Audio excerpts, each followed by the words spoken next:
are back here on the GSMC Football Podcast. And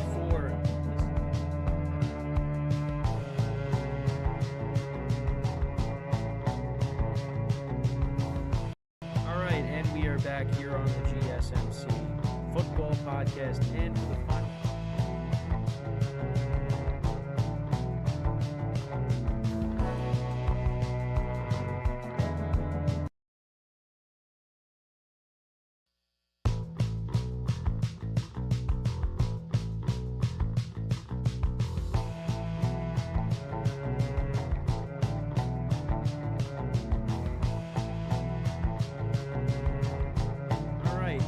Back here on the GSMC Football Podcast.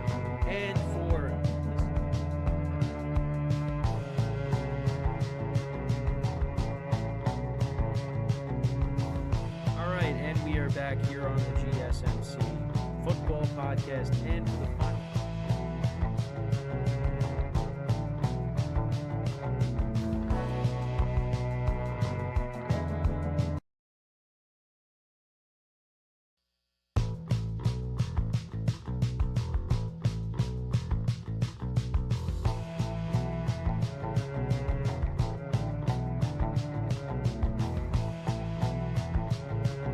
Yourself in the loop of everything football on the Golden State Media Concepts Football Podcast. The latest news on and off the field, be it college football, Big Ten, SEC, Big 12, Pac-12, ACC to the NFL. We've got you covered. Listen to the Golden State Media Concepts Football Podcast.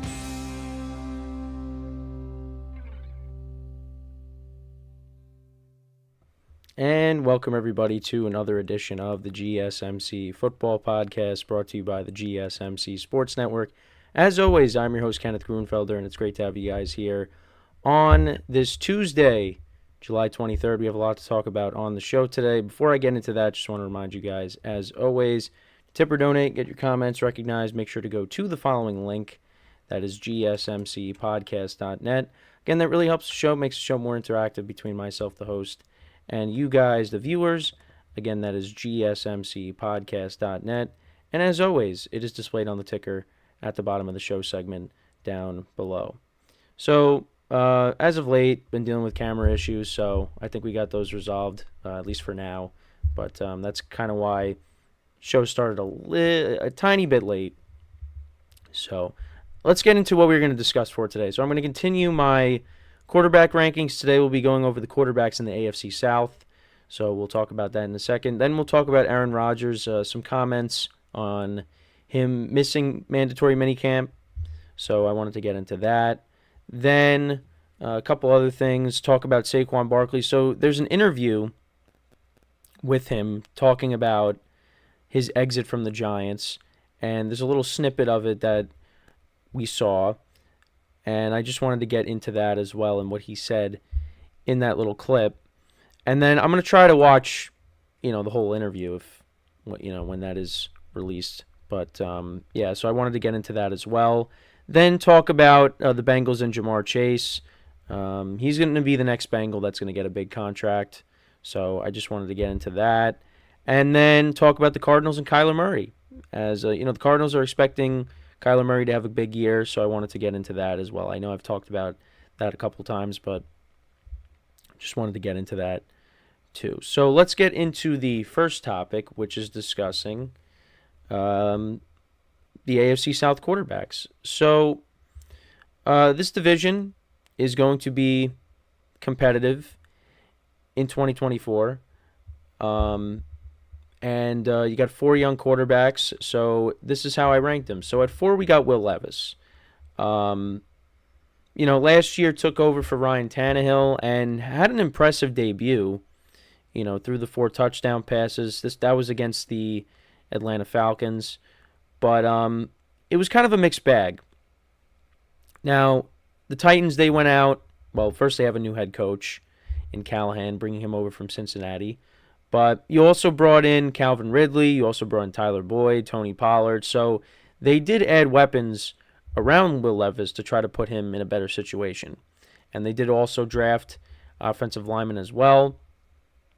So They did make an attempt to try to, like I said, put Will Levis in a better situation. So last year, 1,800 yards passing, 8 touchdowns to 4 interceptions. He had a QBR of 33.2.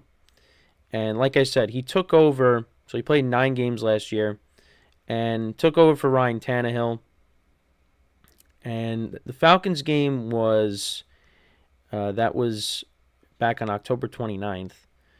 And yeah, threw 4 touchdowns, 238 yards passing, no interceptions.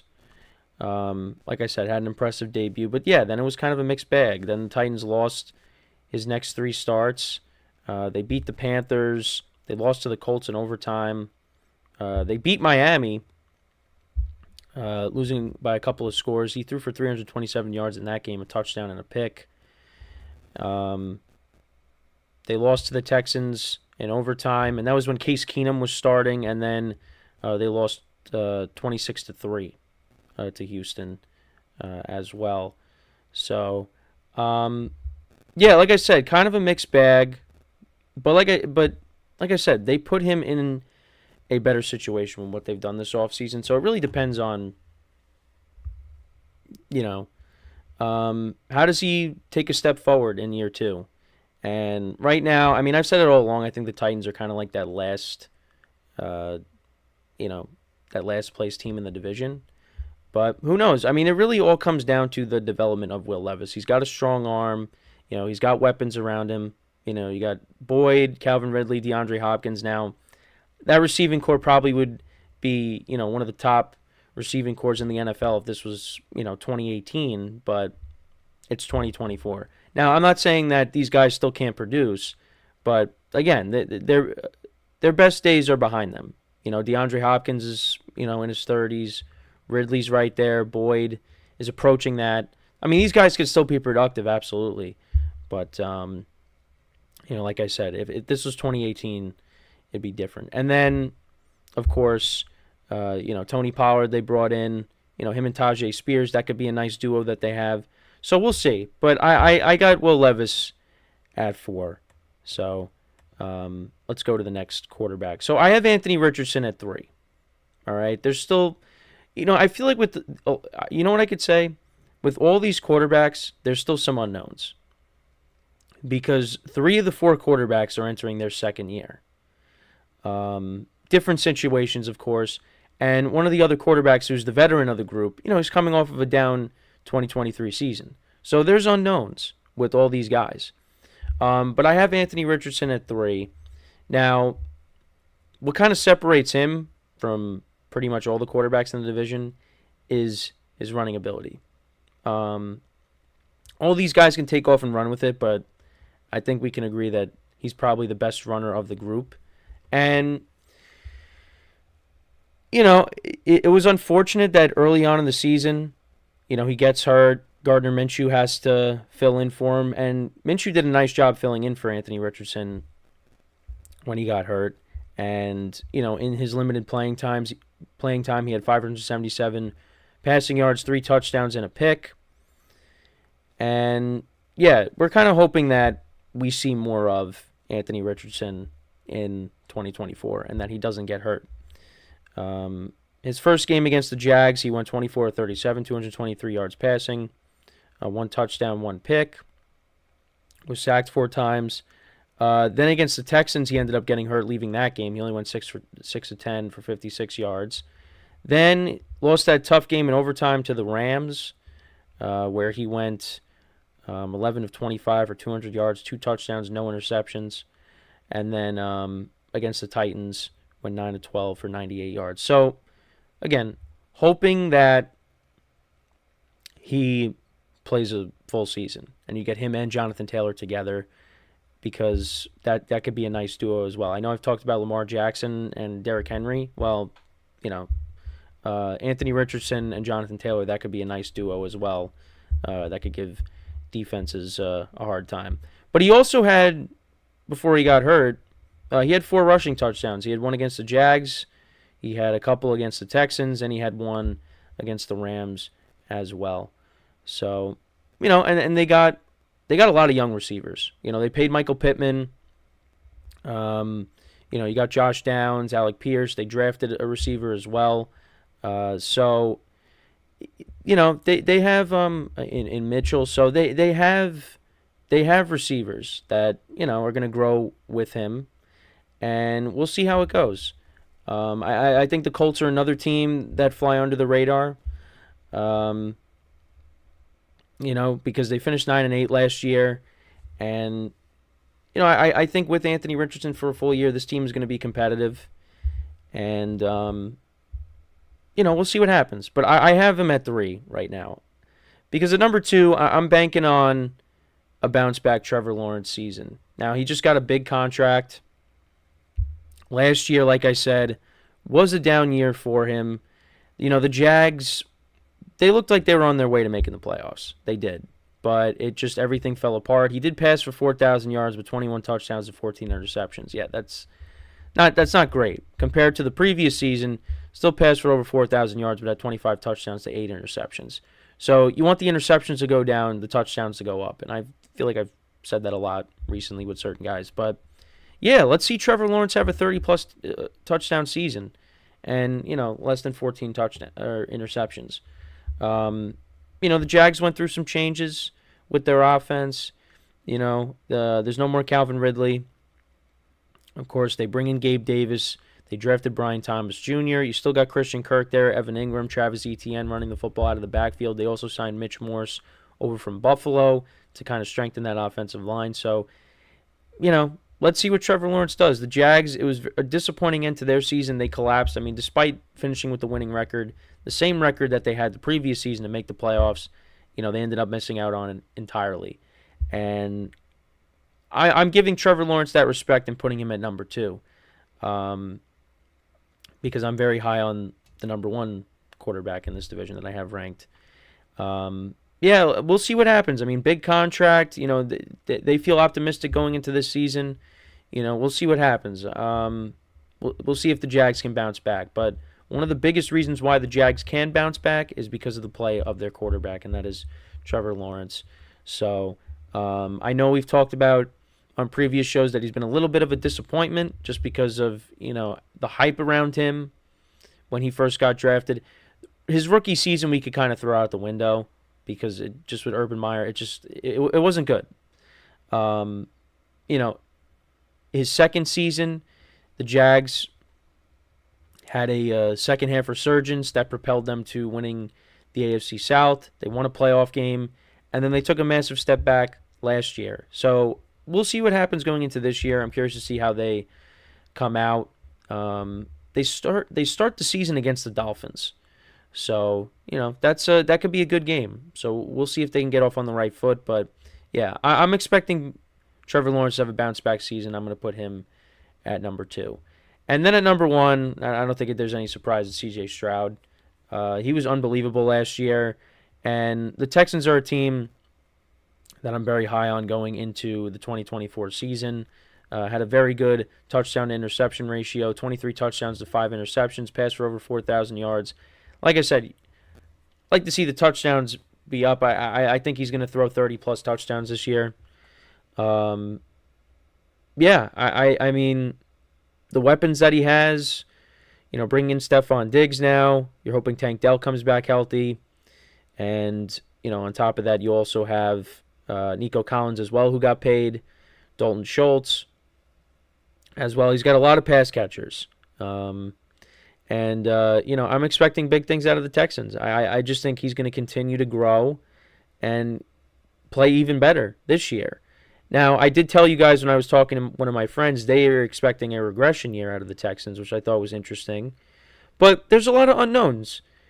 Like I said, with these quarterbacks, can Trevor Lawrence bounce back from a rough end to his season last year? Can, these second-year guys, what do we expect? What are we going to expect out of them? I mean, I expect Stroud to do well, and Anthony Richardson as well. Will Levis, we'll see. But we don't really know. We can sit here and predict all we want, but until we see what these guys do when they take the field, we have no idea. So, there are question marks with each of these quarterbacks because, you got 3 of the 4 going into their second year, and, the veteran of the group coming back from a rough end to his season, which I think part of it was, he just dealt with a ton of injuries. But we'll have to see. So to kind of go through the rankings again, so 4 had Will Levis, 3 Anthony Richardson, 2 Trevor Lawrence, and then 1 CJ Stroud. So tomorrow we will rank the AFC West quarterbacks. So let me know what you guys think about the rankings, though. Do you agree with them? How would you rank them? Let me know your thoughts in the comments. So when we come back from our first break of the show, we will then talk about Aaron Rodgers, some comments he made recently, and we will get into that when we return from our first break of the show. So with that being said, stick around, and we'll be right back here on the GSMC Football Podcast.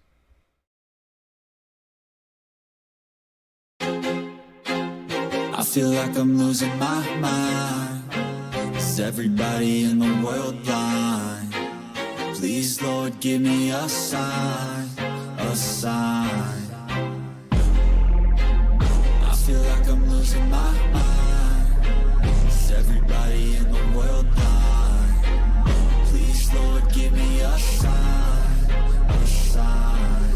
I wanna be the greatest. Everybody on the fake shit. I look around and feel like everybody is the fakest. I make this every day and I'm impatient, hoping one day I blow up from the basement. Statement, the top is so vacant. I don't hear shit that I think is amazing. Waiting for my day when I'm playing sold out shows for 1,000 faces. Hey, give me that crown, get in my way and to be put down. It ain't your place, all this my town. If I want that shit, then I'll get it right now. I'm losing it, the noose it fits, some losing shit, a stupid myth. You choose to live or choose to dip, you choose to fight or lose your grip and lose a gift. I feel like I'm losing my mind. Is everybody in the world blind? Please, Lord, give me a sign, a sign. I feel like I'm losing my mind.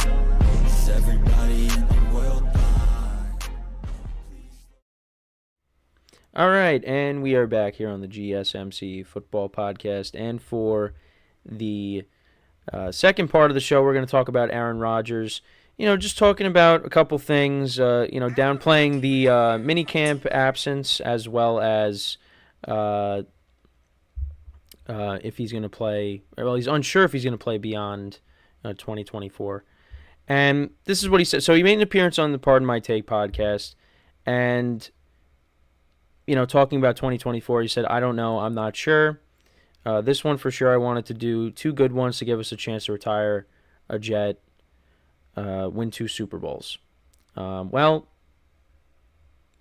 got to win 1, of course. So that was his goal. Then he also said, the thing that people don't understand was that when I was in the NFC North years ago, there used to, so he's talking about minicamp. Years ago, there used to be a real thing called minicamp where it was 5 practices in 3 days. Now it's not minicamp. They can put a tag on whatever week of OTAs they want and say this is the minicamp week, which makes it more mandatory than the other weeks. But it was an OTA schedule. That's how words can be a little deceiving from time to time. It can make a story about how I missed a minicamp when it was really 2 OTA days. I came to the first 10. So, yeah, he kind of brushed off the, missing mandatory minicamp, and I know there's been a divide on it. You're in the camp of, well, he should have been there, and then you're in the camp of, well, he's Aaron Rodgers, he can do whatever he wants. Now, I was kind of in the second one, the second group, that I just didn't think it was that big of a deal just because it's Aaron Rodgers. But I do understand that, from a Jet fan perspective, you want these guys to gel. Rodgers missed a lot of time last year. Well, pretty much missed the whole year, outside of 4 plays. And the pressure is on the Jets this year. There's a lot of pressure on Robert Saleh, Joe Douglas, this group of guys to get it done.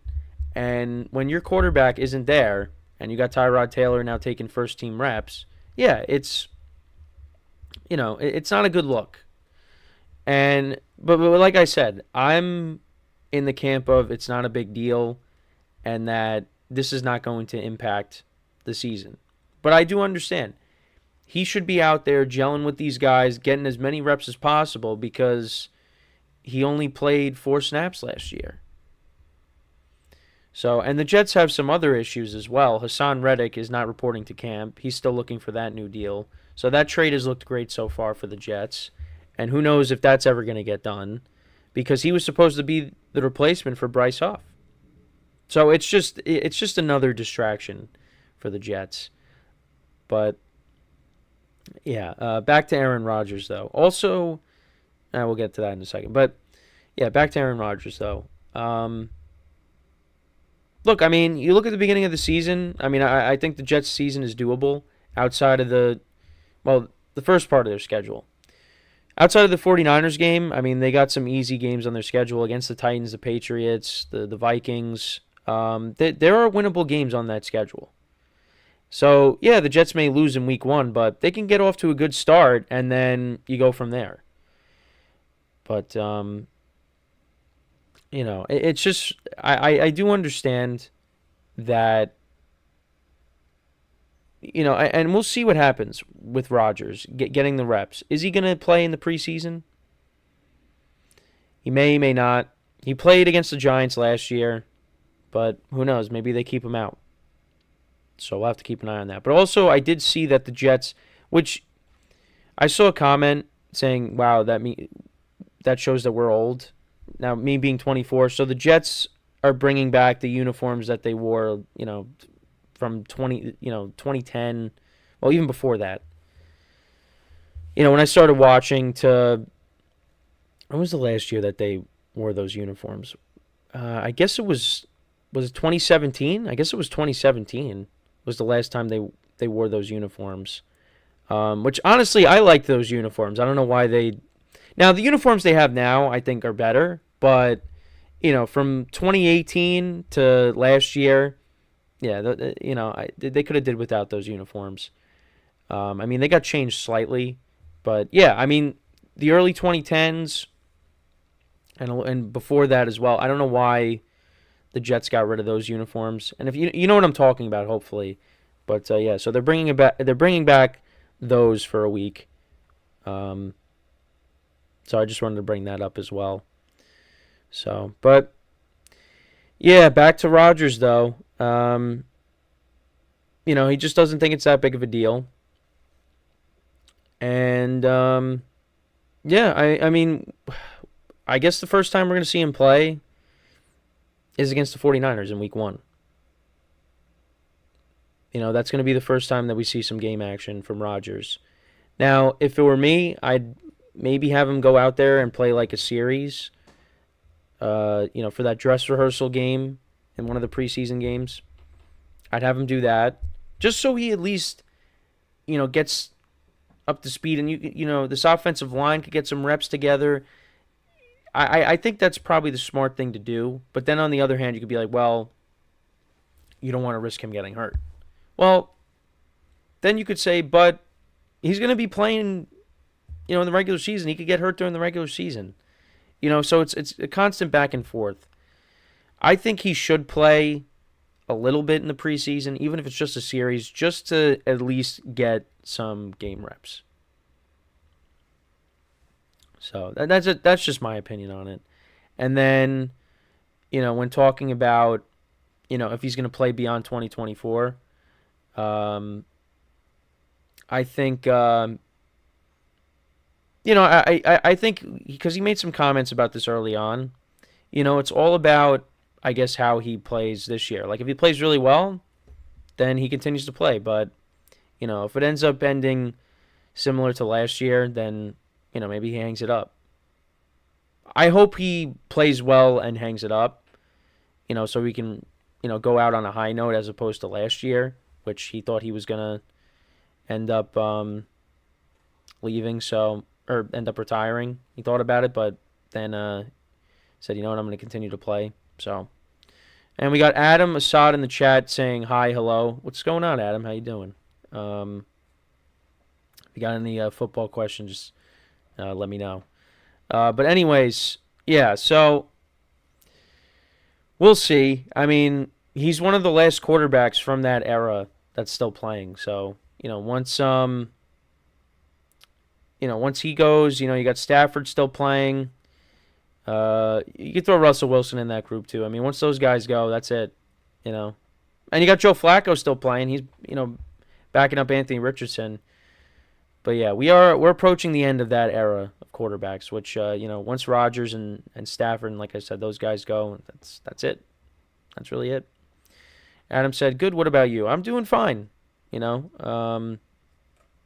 Just it's another Tuesday.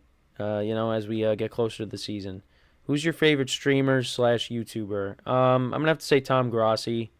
I had him on my radio show when I used to do those at my school, at my college, and great to talk to, and has really been making it big these last couple of years. I mean, I think it's safe to say he is a celebrity now. The YouTube channel is really doing well, and I could sit here and say I was able to talk to him. So I would probably say him. And now with football season coming back, going to be watching him a lot more. And I know he was talking. He did a video on the Jordan Love situation yesterday, and he kind of downplayed it. Which, yeah, I'm in that camp too. I don't think it's that big of a deal. The Packers are going to get a deal done with him, and it might be as early as Friday. And Adam Schefter said that he could become the highest paid player in NFL history. So we'll see what happens. And how do you think the Packers feel? They moved off of Rodgers, and they look like they made the right decision by doing that. Now we got to see how Jordan Love does in year 2 now being the starter. But for the moment, Packers look like they did the right thing. But I did say last week that we can't truly evaluate this trade that the Jets made until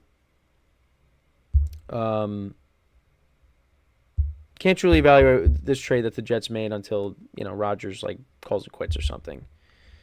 Because we still got this year. Let's see how this year goes. Adam says, "Have you ever played professional football?" No, I have not. Do I look like I've played in the NFL? I mean, I'm just playing with you, but do I look like I've played in the NFL? Now, there were a couple times where you thought, hey, I'd like to play football, but I like playing it for fun, not mainly in the NFL. He said. So I play the Turkey Bowl with my friends once a year. I do that. But no, I haven't played in like the UFL or high school football yet. No, I did not. I did go to a meeting, but I was like, yeah, not for me. I just like playing for fun. I played when I was younger. But yeah, no, not really. I played baseball. Well, not for the school, but for my town, which I wasn't the greatest. But again, that's why I'm doing this. This is what I'm trying to do is talk about sports. When the careers didn't get off the ground, we kind of were like, you know what? Maybe talking about sports could be my thing. So yeah. But anyways, so we don't really know what's going to happen with Aaron Rodgers. Is he going to continue to play after this year? Is he going to call it quits? Who knows? I said, it really is all going to depend on his play. If he goes out there, plays really well, Jets make the playoffs, then you know what? Maybe he does stick around. But if it's another year where it's plagued by injuries, probably going to call it quits. And I don't want to see that. I want to see him play forever, but it's just not going to happen. I don't think we're going to see him play to 45 like we did with Tom Brady, especially because he's coming off of the injury the kind of injury that he had. So, and Tom Brady, the most significant injury for him was the torn ACL, and that was back in, 2008. So we'll see what happens. But, yeah, let me know what you guys think, though, about Aaron Rodgers. How do you guys see him performing in 2024? Let me know in the comments. And do you think this is his last year playing? So before we go to break, just want to remind you guys once again to tip or donate and get your comments recognized. Make sure to go to the following link. That is GSMCpodcast.net. Really helps the show, makes the show more interactive between myself, the host, and you guys, the viewers. Again, that is GSMCpodcast.net. And as always, it is displayed on the ticker at the bottom of the show segment down below. So when we come back from our second break of the show, we will talk about Saquon Barkley and, what he said in that little clip of him being interviewed. And I wanted to give you my thoughts on it when we return from our next break. So with that being said, stick around, and we'll be right back here on the GSMC Football Podcast. Looking for your daily fix of sports talk without having to pay for it? GSMC Sports Network is available on YouTube. Just search GSMC Sports Network. Get your fix of daily sports talk shows on YouTube, absolutely free. NFL, college football, NBA, MLB, MMA, UFC, fantasy football, and so much more. GSMC Sports Network has shows running all day long, with new sports shows starting every 2 hours. Just like on your favorite cable sports channel, except GSMC Sports Network is absolutely free. Just search GSMC Sports Network on YouTube to catch one of your new favorite shows, like the GSMC College Football Podcast, Chip Shot Football Podcast, Hoops and Heels Women's Sports Podcast, GSMC Basketball Podcast, and so many more. Check it out for yourself. GSMC Sports Network, now available on YouTube absolutely free. Search GSMC Sports Network on YouTube right now.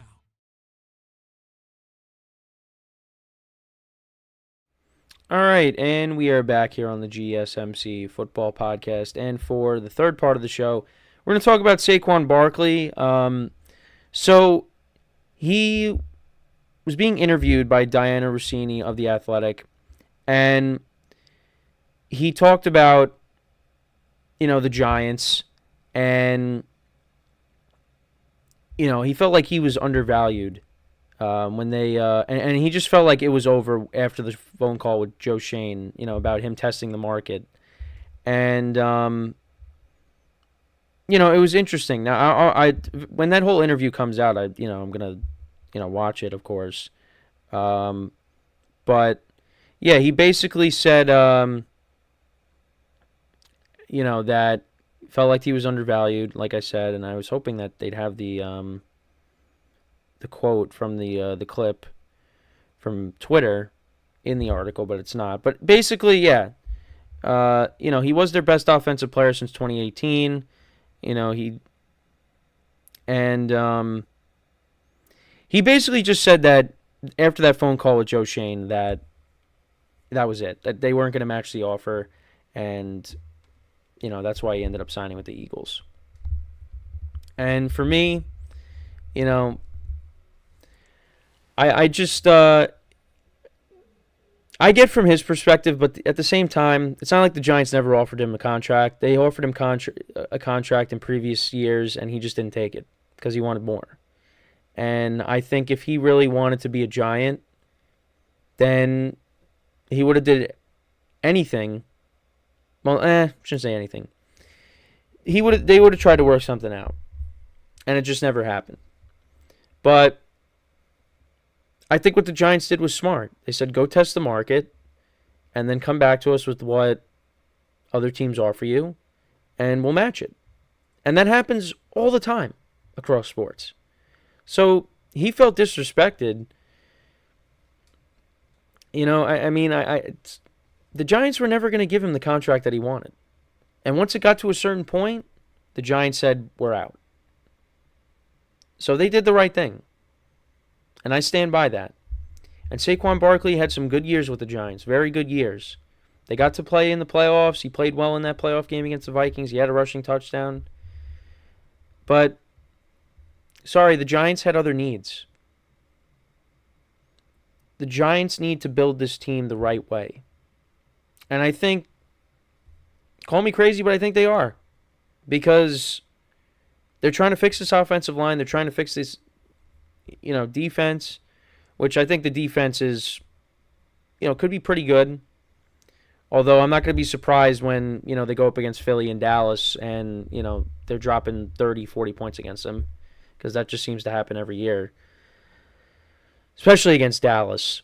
Last year, the Cowboys put up 40 points against them. Giants didn't score any. And then when they played in Dallas later in the season, they scored, I think, 49 points. And now, all of America gets to see the Giants and the Cowboys play on Thanksgiving. So, you got the Giants playing on Thanksgiving 2 years ago. Then you got them playing on Christmas last year. Now, you got them playing on Thanksgiving again. Why? I just don't understand it. I don't get it. But that's what they decided to do. But yeah, I think the defense can be pretty good, despite what I just said. It's really going to be on the offense. And yeah, there's going to be no Saquon Barkley. And I'm okay with it.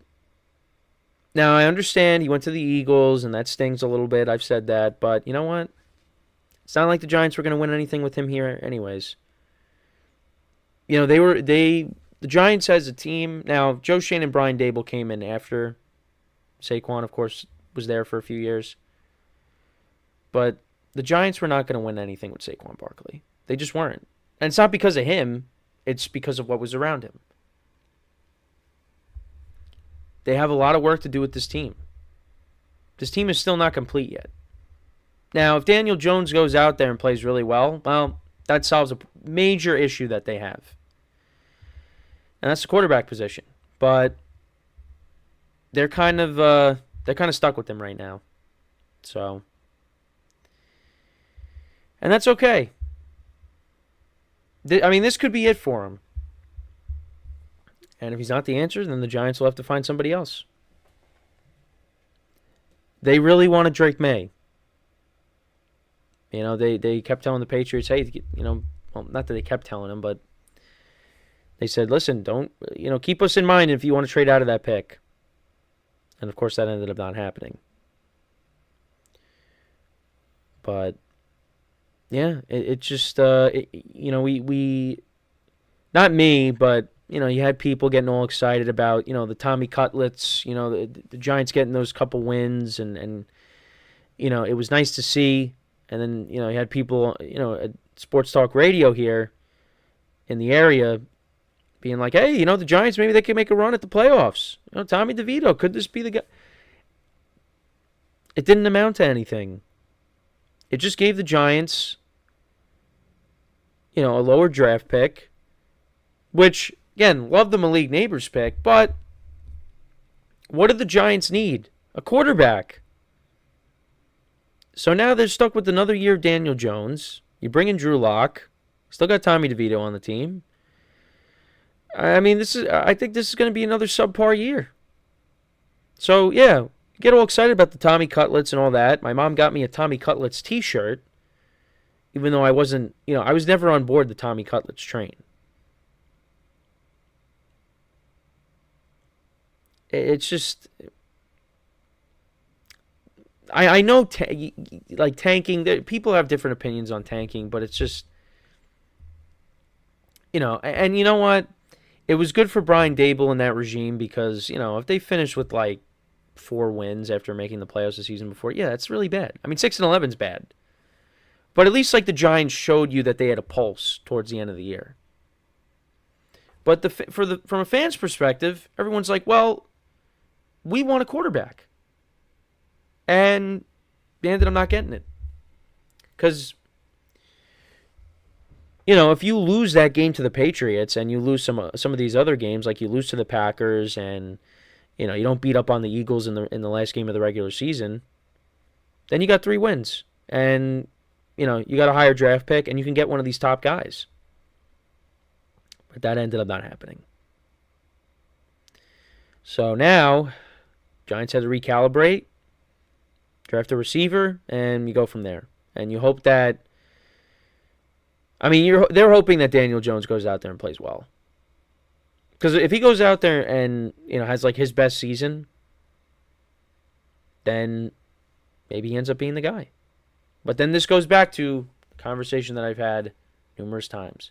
If you're still having these conversations on whether he's the guy or not, and this guy was drafted in 2019, what does that tell you? Probably not the guy. And that doesn't mean that the Giants didn't do right by him, because I already explained that on previous shows. He's gone through a few head coaches, a couple general managers. They have not surrounded him with the best talent. I understand that. But there are guys that have done more with less, and he is not one of those guys. So, probably isn't the guy. But again, they're going to run it back with him, and it seems like he is on track to start week 1, which is very encouraging. Coming off of that ACL injury. But only time will tell. And it's not like I'm going to root for him to fail. But I just think the Giants got to go in a different direction. Now, to bring it back to Barkley, I mean, he wanted to get paid. He got the contract he wanted. It is what it is. He was a solid player for the Giants. It just wasn't going to work here. You go to Philadelphia, they got a lot of talent. They're ready to go to a Super Bowl. That's where you know what? That's where you go. But I don't think he should sit there and say he feels disrespected, because the Giants did offer him contracts. Not when he signed with the Eagles around that time. They didn't match that offer, but the Giants did offer him contracts in previous years, and he said no. And they said, go test the market. If he really wanted to be a Giant, they could have worked something out. But they didn't. And that was the end of it. And the Giants did the right thing, getting offensive linemen and trading for Brian Burns. Devin Singletary had a nice season last year, and they had the Browns-Texans playoff game, again, airing on NFL Network. So I watched a little bit of that. Yeah, Singletary was solid for the Texans last year. So you know what? Maybe he could do okay for the Giants. It's going to be up to Daniel Jones now. Show us what you can do. But yeah, I don't really know what else to say. It's just that's just where I'm at with the whole thing. I'm not like these Giant fans that are up in arms that Barkley left. Because I've been saying it all along. I really have not. It's been a long time since I've really felt any attachment to any player on the Giants. I think the last couple of players, really the last player was probably Eli. That was it. I really don't have any attachment to any of these players, and I think it's just because the Giants, and it's not the individual players themselves, it's just the Giants as a team just have not been good for a long time. And I had attachments for all those players that, won the Super Bowl in 2007 and 2011. It's just, it's been a decline. And I don't know if it's just because, I focus more on fantasy and spread pools and all that. And it's just, I don't know what it is. But, yeah, I really don't have attachment to any of the players that are on the team right now. But that could change. That can change. So, and there are good players on this team. And I'm excited about the defense. The offense, we'll see. But I am excited to see what the defense can do. And I'm going to be there week 1. So, hopefully they get off to a good start, because they're going to need it. But that's really my thoughts on the Barkley situation. Like I said, I'll try to, watch that whole interview with Diana Rossini. We get more insight on what Barkley from Barkley's perspective. Hard Knocks episode 4 comes out tonight, so I'll make sure to recap that tomorrow. So that should be fun. But yeah, we're going to take our next break. When we come back, we're going to talk about Jamar Chase of the Bengals. Just get into some comments that were made regarding him. And that is what we will do when we come back from our next break. So, stick around, and we'll be right back here on the GSMC Football Podcast.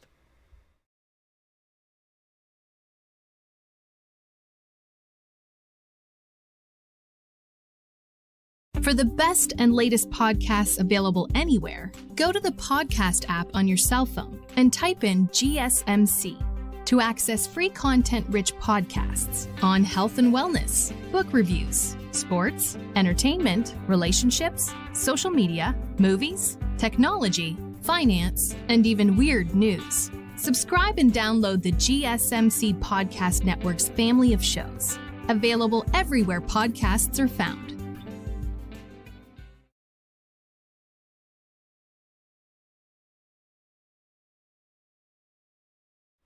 All right, and we are back here on the GSMC Football Podcast, and for the fourth part of the show, we are going to talk about Jamar Chase. We'll talk about some comments made by their owner, Mike Brown, on Chase, as, you know, he's going to be the next Bengal to get a big contract, because it seems like they're going to do everything they can to keep him, which, again, kind of just reiterates the point of, that T. Higgins is probably on his way out after this year.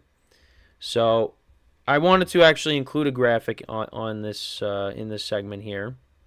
Just Jamar Chase's career statistics, has been one of the best receivers in the NFL. Through his first 3 seasons, 268 receptions, 3,717 receiving yards, and 29 touchdowns. And Joe Burrow and Chase have picked it up right where they left off in college. And, now you're hoping for Joe Burrow to come back healthy. And, him and Chase are going to have a big year. But I just wanted to get into what the owner, Mike Brown, had to say. So he talked about Chase, that he's a key player next to Joe. He's our next one, and he knows it. We know it. This may take a while. We are going to bend over backwards to get it done. I can't tell you when, though. And obviously, a lot of receivers have gotten paid this offseason. In the article I have here, they talk about Justin Jefferson and him getting his 4-year, $140 million contract. That could be what Jamar Chase gets. And, you got CeeDee Lamb also that is still waiting on getting paid as well. But, yeah, Chase could get that money. CeeDee Lamb is going to get that money as well, the way it seems. But now, into more of what Brown said. I would tell you that's a hard one, too. With the cap and how it works is a little different. Things can happen. Opportunities can arise unexpectedly even. And you can put deals together. No, we're not going to say, oh, no, we're not going to do that deal if it's the right deal, but it's not. So likely that this is the good time to negotiate. The offseason is a better time for that. We're going to try to keep focus on the football part. I'm not going to rule anything out, but I will tell you the die has probably been cast. Chase sat out of OTAs because of the contract, but showed up for mandatory minicamp. So we'll see how this all plays out. But yeah, you hear ownership talking about Jamar Chase like that. You don't hear them talking about T. Higgins like that. Now, they have definitely said, T. Higgins is a good player, and, they want to keep him around, of course. But, I didn't hear comments like that. They want to keep Jamar Chase. And right now, Chase has a 5th-year option, of course, on his rookie deal, and that's worth about $22 million. He's going to get the big contract. I have full confidence in that. I think anybody watching this has full confidence in that Jamar Chase is going to get his extension. And like I said, this is probably the Bengals, and on previous shows, it's probably the last time you're going to have that trio of T. Higgins, Joe Burrow, and Jamar Chase, because T. Higgins is going to end up going somewhere else. And, there's definitely some concern, I feel like, going into this Bengals season. Now, I've been taking like that optimistic approach with the Bengals, but there are, I've seen some TikToks, and, there's some people that just aren't. And I also said the other day when I overheard my friend talking about the Bengals that he thinks the Bengals are going to finish last in the division. So I hear that. I see comments on social media talking about the Bengals roster and how it's not in the best shape, because they've lost some guys. And, you got Joe Burrow coming back, and, there's some concern there with that wrist. And, again, I've been Mr. Positive with the Bengals, but I could be very wrong on the Bengals. And, Burrow gets hurt again, and the Bengals season gets derailed again. And the other thing, too, that I've talked about is, could Joe Burrow become the next Andrew Luck if he's constantly getting hurt and he ends up retiring? Because I know I remember I did a segment earlier in the offseason where he kind of, just talked about his football mortality. And when he's having that conversation already, after what he's been through, and, he's only, what is this going to be? This is going to be his fifth season. That's not good. And I love watching Joe Burrow play. Joe Burrow is one of the best quarterbacks in the NFL when he's healthy. And if he ends up calling it a career prematurely, that's just another one you could add to the list. And I don't want that to be the case. Because when him and Jamar Chase are clicking, when this Bengals offense is clicking, they're a fun team to watch. So, they're a fun offense to watch. And that's the team that many people believe, including myself, that they could be the team that knocks off the Chiefs because they've done it before. Now, there's some people that believe that window closed, but I don't know. So, and it doesn't help that also they play in the toughest division in football. Because every game is going to be a battle. But Jamar Chase is in for a big year, and he's I'd be lying if I said he wasn't one of the players that I'm thinking about taking at 5. There's a couple of players, and he's one of them that I'm thinking about taking at 5 in my fantasy drafts, or fantasy draft for my main league.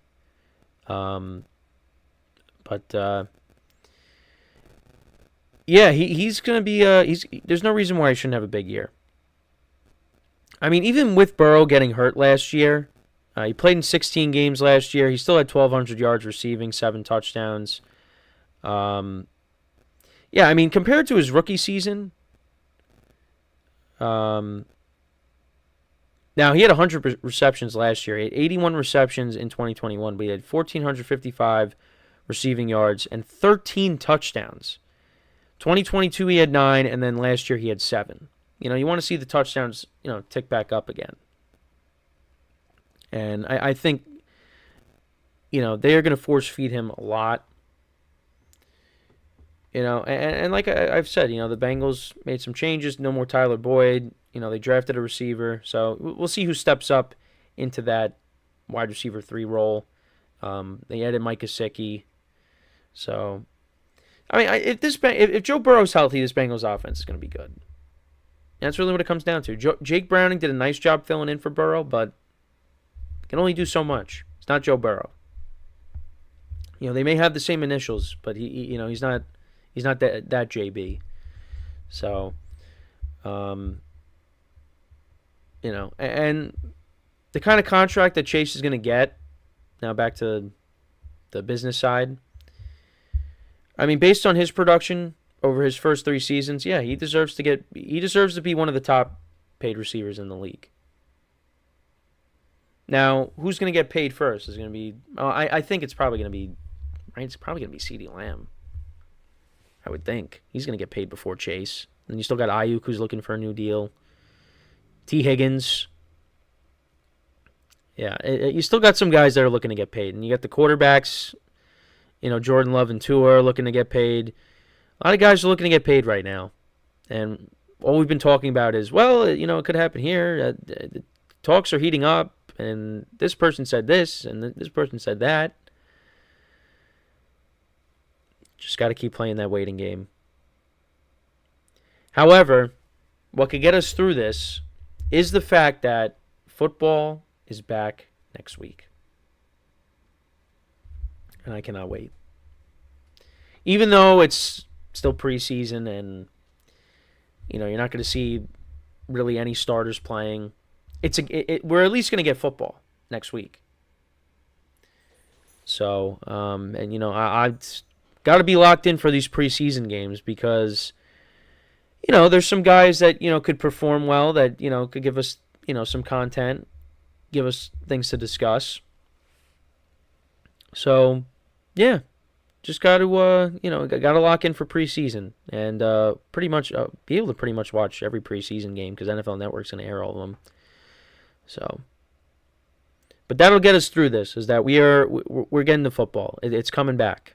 And that way I don't have to keep repeating myself over things. We could just, dive into games, talk about them. Got college football coming back not next week, but, towards the end of August as well.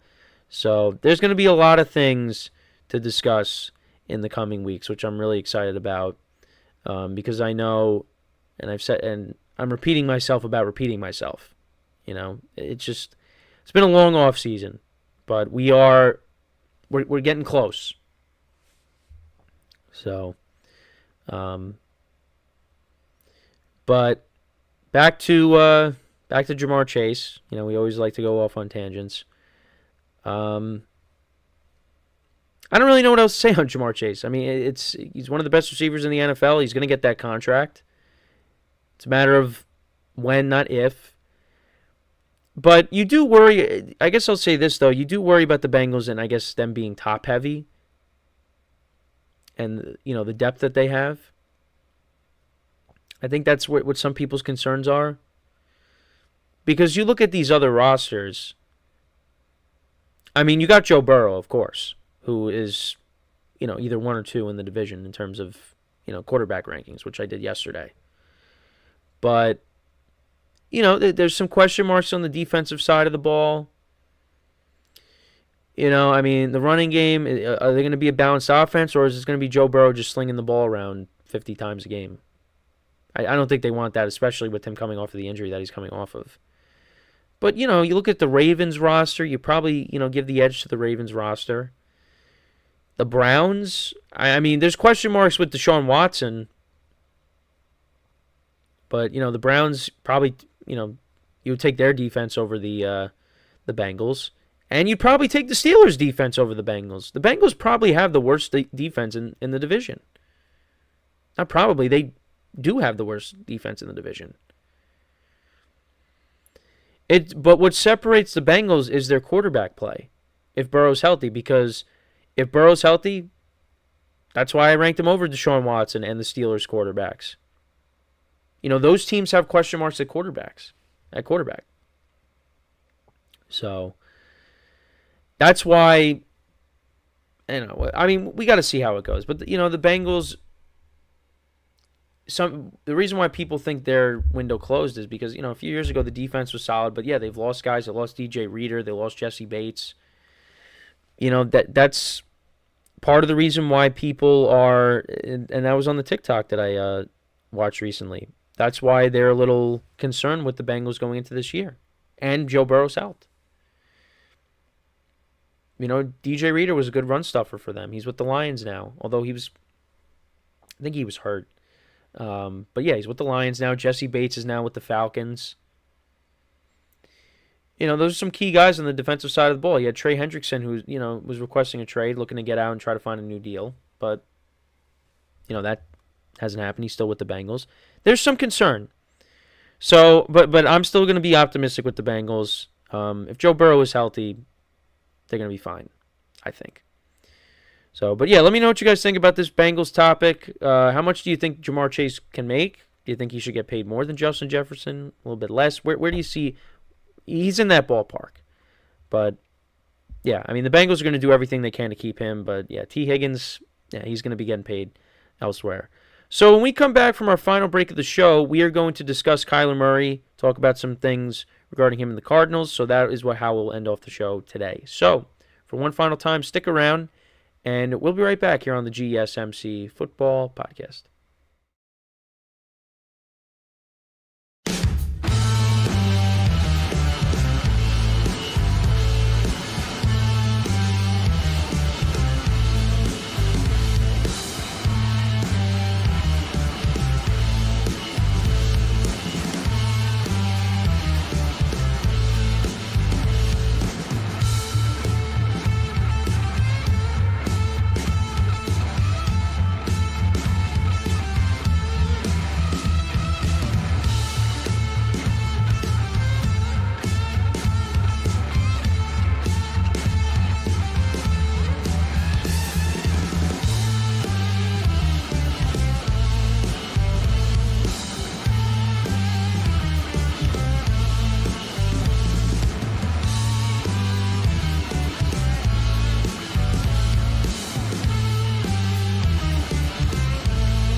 All right, and we are back here on the GSMC Football Podcast. And for the final part of the show, we're going to talk about Kyler Murray.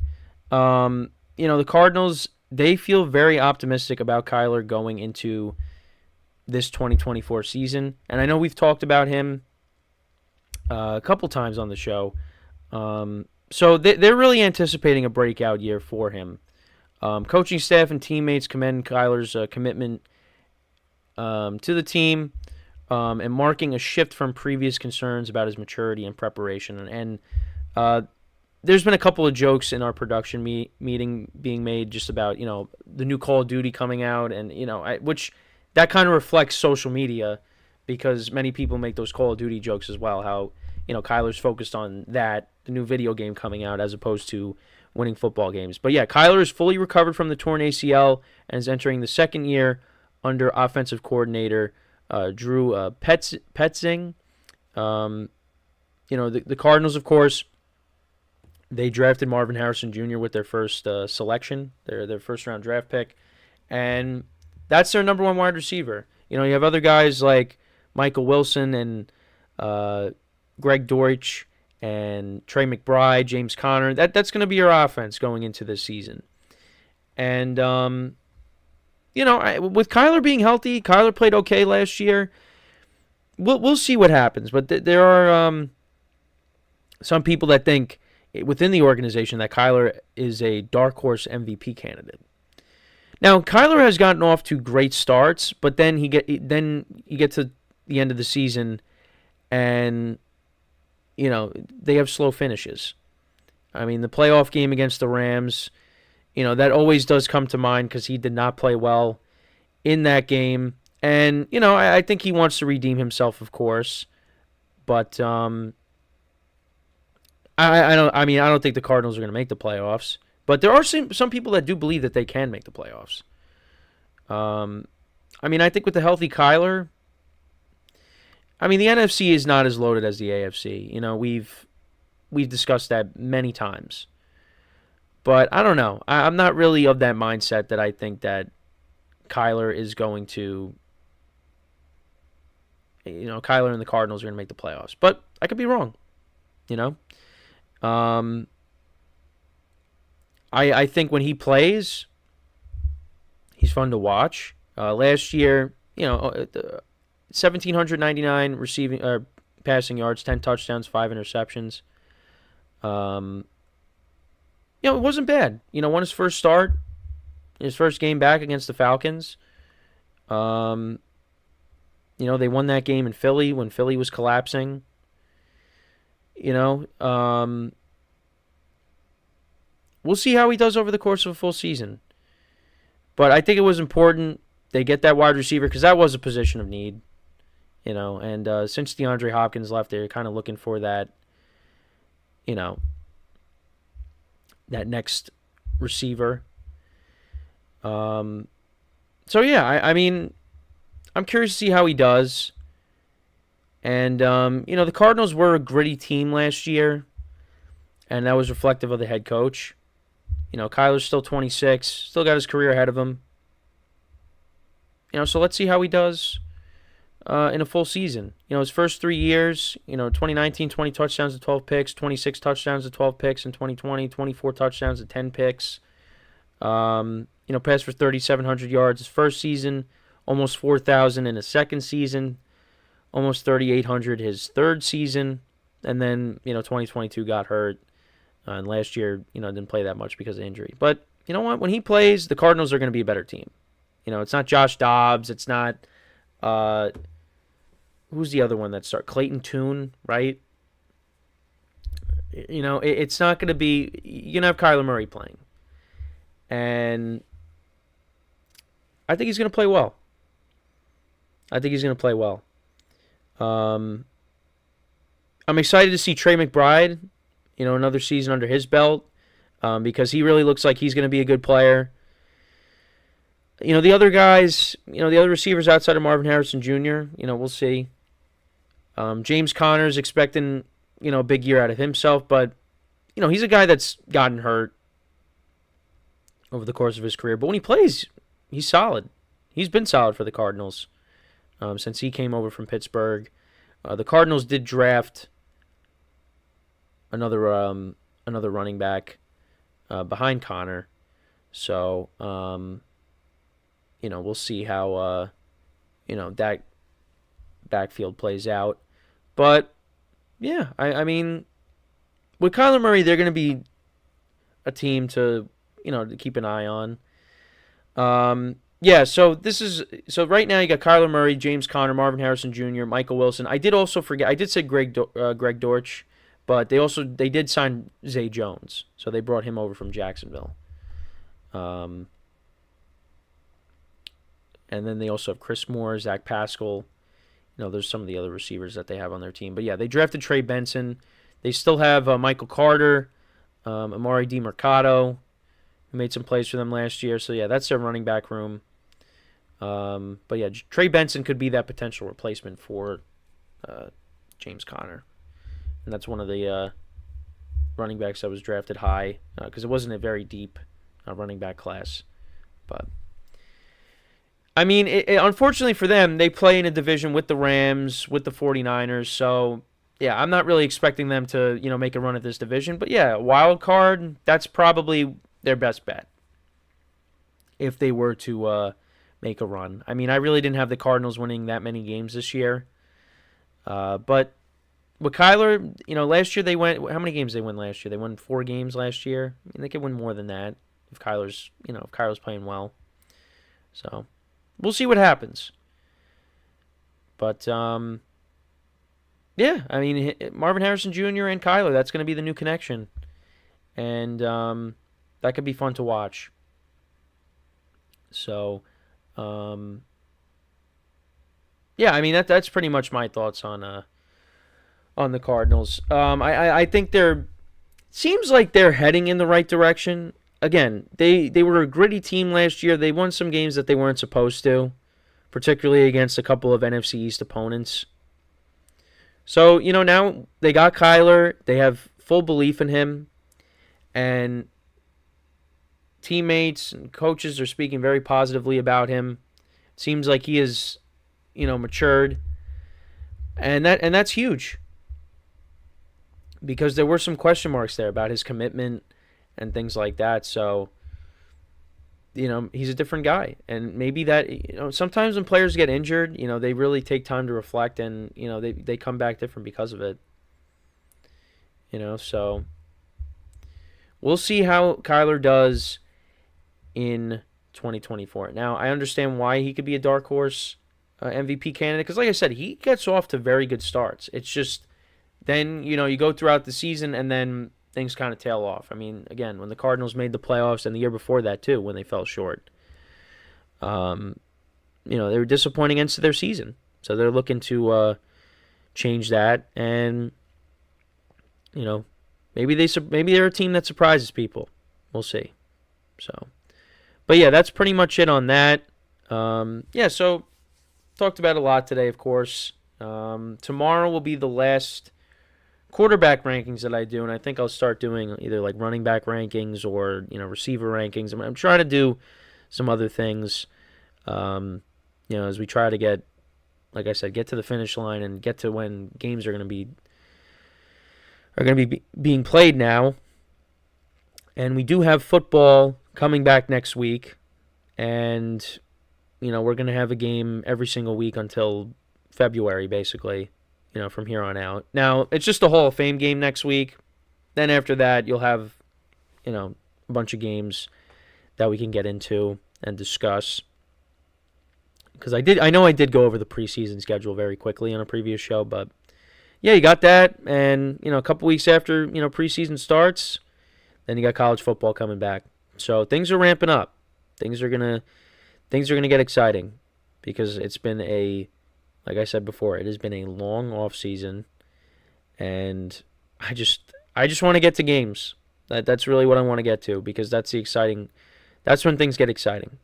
So, but let me know what you guys think about what we discussed today, whether it's what we just discussed before with Kyler and the Cardinals. We talked about Saquon Barkley, Aaron Rodgers, did quarterback rankings for the AFC South.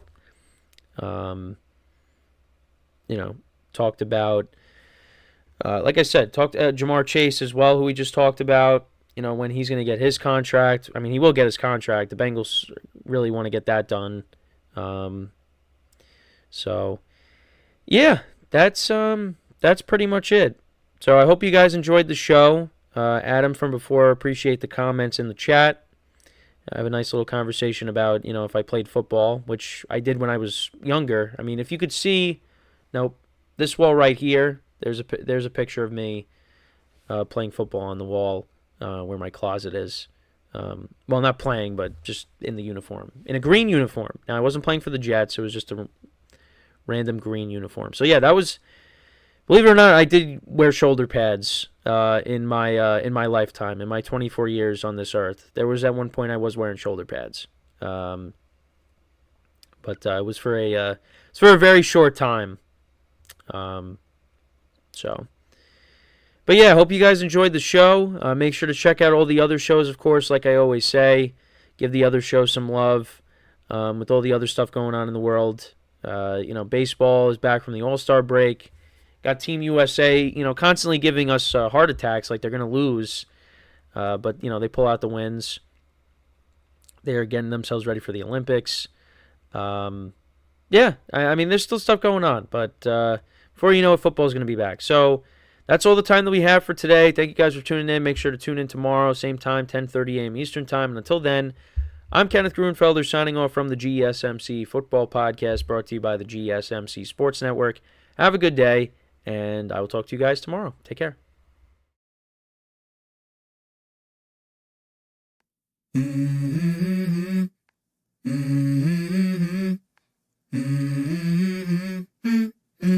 Let's go. I wake up to a little bit of drool on my pillow, feel like it's gonna be a bad day.